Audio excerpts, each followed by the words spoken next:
La Chine déploie 5 brise-glaces géants dans l'Arctique, suscitant des interrogations quant à ses réelles motivations. Ces navires, équipés d'une technologie de pointe, mènent des opérations scientifiques et stratégiques dans une région où la fonte des glaces ouvre de nouvelles opportunités géopolitiques. Le Xuelong 2, le plus imposant des 5 brise-glaces chinois, a entamé son voyage vers les mers de Chukchi et de Beaufort, suivi par le Shen Aiao, le Jidi, le Zhongchanda Xue Jidi et le Tansuo Sanao.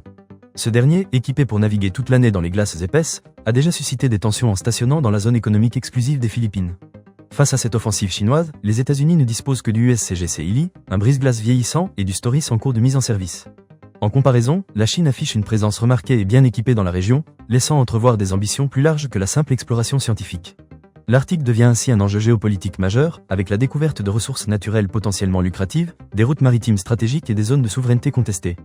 La Chine, même non membre du Conseil de l'Arctique, s'investit activement dans la région, soutenant sa stratégie de « route de la soie polaire » et signant des accords scientifiques avec la Russie pour l'exploration des fonds marins. Dans un contexte où la Russie domine largement la région en nombre et en capacité de brise-glace, d'autres pays augmentent leur flotte polaire, tandis que certains, comme le Danemark, montrent une activité limitée malgré des intérêts dans les régions polaires. La compétition pour le contrôle de l'Arctique s'intensifie, avec la Chine comme acteur majeur à surveiller de près.